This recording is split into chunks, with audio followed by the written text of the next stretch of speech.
The King's Oath. In the heart of ancient Bharata, where mighty rivers flowed like veins across emerald lands, there ruled a king named Vikramaditya. Known across kingdoms for his justice, valor, and unshakable discipline, Vikram ruled his people not with fear, but with wisdom and compassion. His court brimmed with scholars and warriors, but no one questioned that Vikram himself was the strongest, in mind and in spirit. One evening, as a thunderstorm crackled on the horizon, a wandering sage arrived at Vikram's court. Clad in rags, with matted hair and a strange gleam in his eye, he bowed before the king. "O king," the sage said, "I have performed long penance to attain the power to summon great knowledge from beyond this world.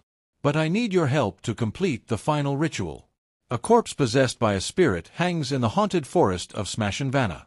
Bring it to me, and you shall earn merit greater than kingship." The court murmured. Everyone had heard the tales of Smashinvana, where no man returned once he entered.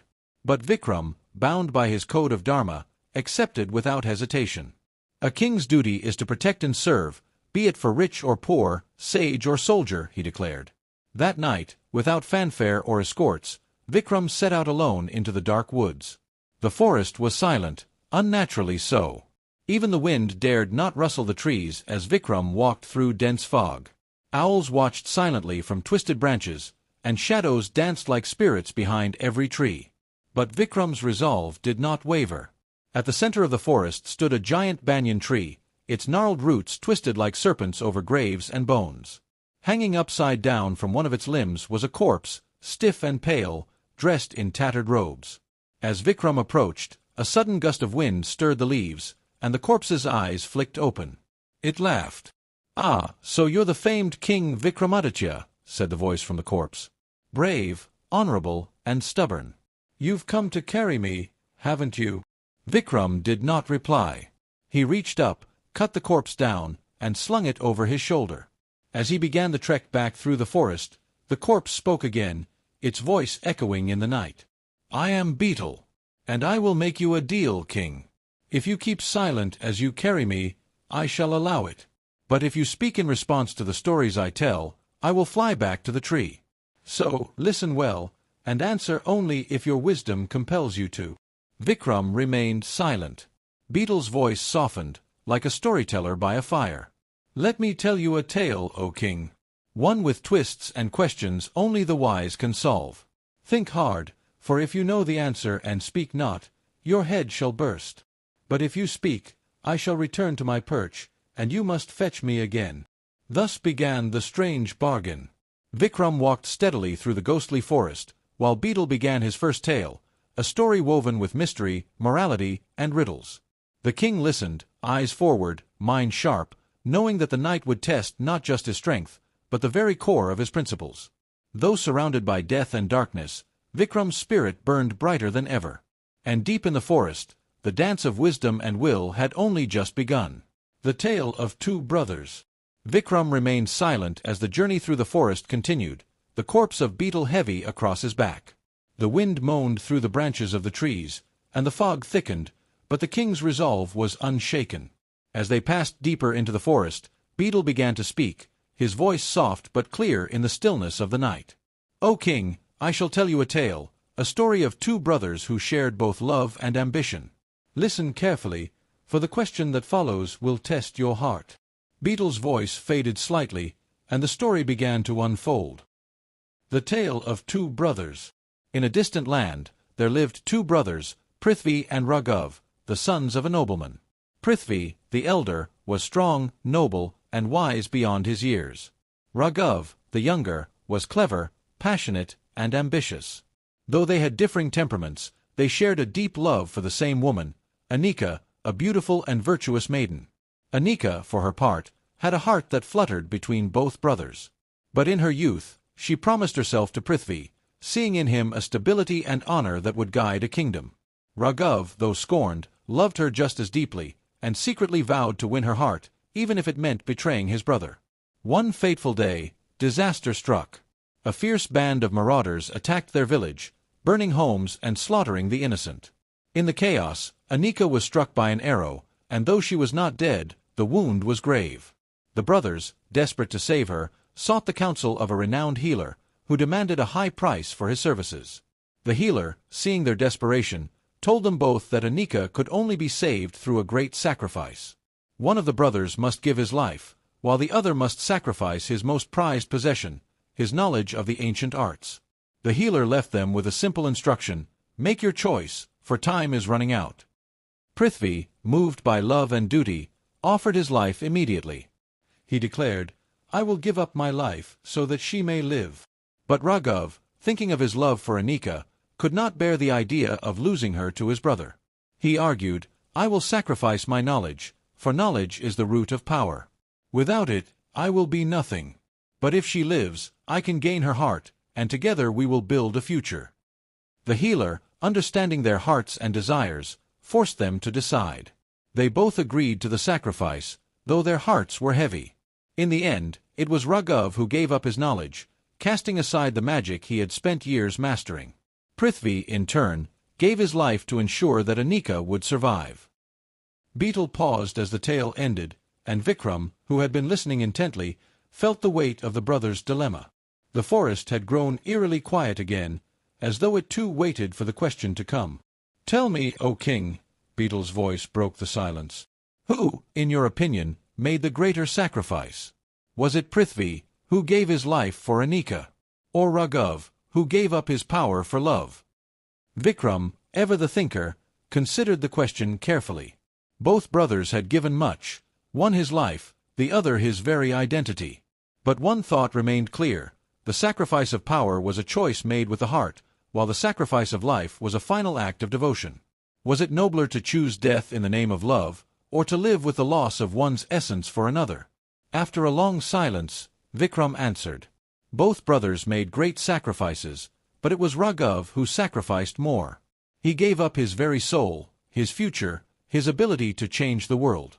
To give up knowledge, to live without the very thing that defined him, is a sacrifice that no man should ever have to make. A long pause followed. "Ah, wise king," Betal's voice echoed, "you have answered correctly, and thus your head remains intact." For a moment, all was still. Vikram, still holding the lifeless corpse of Betal, could feel the ghostly presence of the spirit stirring again.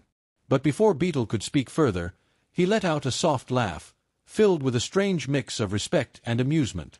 "You are no ordinary king, Vikramaditya," Betal whispered. "Your wisdom is sharper than even I anticipated. But the journey is far from over. The tests will only grow more difficult." With that, the corpse seemed to stir in Vikram's grasp, and the eerie silence of the forest once again surrounded them. Vikram did not flinch, nor did he speak. His mind was already preparing for the challenges yet to come. The wise fool. Vikram's journey through the forest continued, his grip tightening on the lifeless corpse of Betal as he ventured deeper into the night. His mind was sharp, but he knew that each step brought him closer to another riddle, another test of his wisdom. As the trees grew denser and the fog thicker, Betal's voice once again broke the eerie silence, floating through the still air. "O King Vikram, your mind is as unshaken as your resolve, but I shall not make this easy for you. Listen well, for I have another tale to tell, a tale of a fool who was wiser than the wisest of men." The voice of Betal lingered in the damp air as he began his tale. The tale of the wise fool. In a kingdom ruled by a just and powerful king, there was a fool named Monik, who entertained the court with his nonsensical words and comical antics. Despite his outward appearance, Monik possessed a mind that could unravel the deepest mysteries and solve the most complex problems. But no one in the kingdom knew this, for they believed him to be just a fool, nothing more. The king, a wise and thoughtful ruler, faced a dilemma. A great famine had struck the land, and his people were suffering. The royal advisers, learned men in their own right, could not find a solution to the crisis. They debated endlessly in the royal court, offering solutions that were either impractical or outright foolish. One day, as the council gathered to discuss the famine, Monik entered the court, as was his usual custom. He made his usual jokes, laughed at the misfortunes of the advisers, and made light of the dire situation. The ministers, tired and frustrated with their failure to find a solution, became enraged. "Monik, why do you mock us in such a grave moment?" one of the ministers demanded. "The kingdom is dying, and yet you laugh. You are a fool, nothing more. What do you know of hunger or wisdom?" Monik paused, his laughter fading as he looked around the room at the frustrated faces of the ministers. He stepped forward, standing before the king. "O king," Monik said, "I am indeed a fool, but I am also a man who listens. And what I have heard is this: you are all so consumed by your own wisdom, your knowledge, that you have forgotten the simplest of truths. To solve the famine, you do not need magic or complicated plans. You need to give your people what they need: food." The ministers, puzzled and annoyed, sneered at his words. "What a fool's answer," one of them said. "If only it were that simple." But Monik continued, his eyes gleaming with a rare seriousness. "The people know the land better than any of you. They understand the rhythms of the seasons, the flow of rivers, the abundance of the earth. If you ask them, they will know where to find food. Your people are not helpless, they are resourceful." The king, intrigued by the fool's unexpected insight, ordered the ministers to take action on Monik's suggestion. And so, they went to the people, asking them what they needed. To their surprise, the villagers had already found ways to survive, uncovering stores of grain and rediscovering forgotten crops that had once grown wild in the fields. The famine did not end overnight, but with the people's knowledge and the king's support, the kingdom gradually recovered. The ministers were humbled by the simplicity of the solution, and Monik's reputation grew as a man of great wisdom, despite his outward foolishness. Betal's voice rose in the night air, his tone both mocking and reverent. "O King Vikram, who is the wiser man?" The ministers, who spent days debating in the royal court and failed to see the simple truth. Or Monik, who, though a fool in the eyes of many, saw what was most needed by listening to the people. Vikram did not immediately respond. The answer seemed clear, yet something about the riddle stirred his thoughts. It wasn't just about knowledge or intelligence, it was about humility, about recognizing the value in those who were overlooked or underestimated. After a moment of silence, Vikram spoke. "It is Monik who is the wiser." The ministers, though learned, were too blinded by their pride and status to see the truth that lay before them. True wisdom is not in knowledge alone, but in the ability to listen, to understand, and to act with humility. Betal, though silent for a moment, let out a low, approving laugh. "Ah, King Vikram, your wisdom is as vast as your courage. You have answered well. But know this, the riddles will grow more complex, and your resolve will be tested like never before." With that, the corpse once again stirred in Vikram's grasp, and Betal's laughter echoed in the forest. The king's heart remained steady, for he knew that his true challenge had only just begun. The final truth. The night had deepened, and the air in the haunted forest had grown even colder. Vikram continued his journey, carrying the corpse of Betal, his mind sharp and his heart resolute. Though the forest seemed to whisper with hidden dangers, Vikram knew that he had come too far to falter now. Every step he took was not just toward the completion of his task, but toward uncovering the deeper truths of life itself. As the path grew darker, the silence was broken once more by Betal's voice, soft and unsettling. "O King Vikram, your strength and wisdom have served you well, but the time has come for the final test. No more tales, no more riddles. This time, you will face the ultimate truth." Vikram paused. He had learned much from the riddles and stories, but there was something in Betal's tone now that felt different, darker, more ominous. The king tightened his grip on the corpse, knowing that the moment he had feared had finally arrived. Betal continued, his voice carrying an eerie weight. "You see, O king, all that I have told you, all the tales and puzzles, were but a means to prepare you for this final revelation. You have proven yourself wise and just, but you know not the true nature of the man who sent you on this journey, the one who sought your help to capture me." Vikram's brow furrowed. The sage who had sent him to capture Betal, there had always been something strange about him.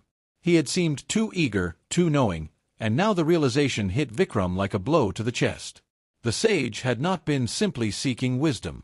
He had been using Vikram, manipulating him to serve his own dark purpose.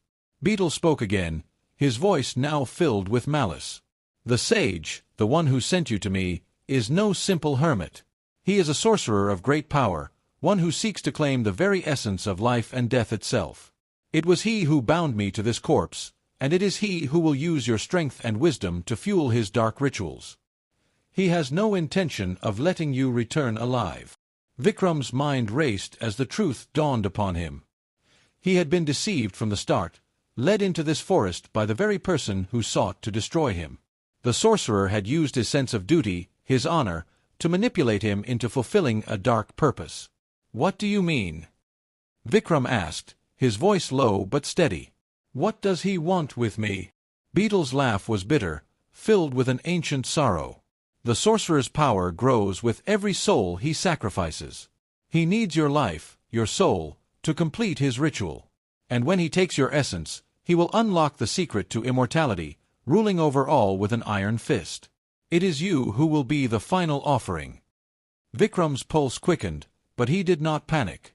His mind, sharpened by years of wisdom and experience, began to work quickly. He had been sent here to capture Betal, but it was clear now that his true challenge was not merely the spirit before him.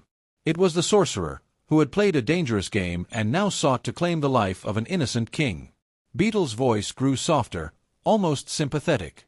"I warned you that the tests would grow harder, Vikram. The greatest trial is not in answering riddles, but in confronting the truth you wish to avoid. You have trusted the wrong man, but perhaps you can still make it right." Vikram looked down at the corpse he had carried so far. His hand, though still gripping it, had begun to tremble. Betal, the spirit, was not his true enemy. The sorcerer was. And now Vikram knew what he had to do. He turned swiftly and headed back toward the heart of the forest, following the faint traces of dark magic that had been laced into the very earth. Betal's voice followed him, but he remained resolute. "You cannot escape, King. He is too powerful." Vikram ignored him. His duty was clear. The sage had deceived him, yes, but the sorcerer could still be stopped. The lives of his people, his kingdom, depended on it. As he reached the clearing where the sorcerer's lair lay, the air seemed to grow thicker, charged with a dark energy. The sorcerer stood before a great altar, chanting words of power. His eyes, glowing with unnatural light, fixed on Vikram. "I knew you would come," the sorcerer said with a cruel smile. "But it is too late. You are already too late." Vikram's gaze never wavered. "You've used me," he said firmly, stepping forward, "but you will not use anyone else. Your reign of darkness ends tonight." Without another word, Vikram drew his sword, the blade gleaming with the purity of justice, and with one swift strike, he severed the sorcerer's dark power. The sorcerer screamed in fury, his magic unraveling as the energy that had once bound Betal faded away. And with that, Betal was freed. The forest, once heavy with dark magic, began to calm, and the moonlight pierced the thick mist. Betal, now free, hovered before Vikram, no longer a corpse, but a being of pure light. "You have done what few could, King Vikram. You have defeated the darkness within and around you. For your wisdom, your courage, and your heart, I will serve you, not as a ghost, but as an ally." Vikram bowed respectfully, understanding that the true test had not been in the riddles, but in the decisions he made. The journey was not about winning or losing, it was about the truth he had uncovered along the way. And so, Vikram returned to his kingdom, not as the king who had conquered through strength alone, but as the ruler who had conquered through wisdom, humility, and a commitment to the greater good.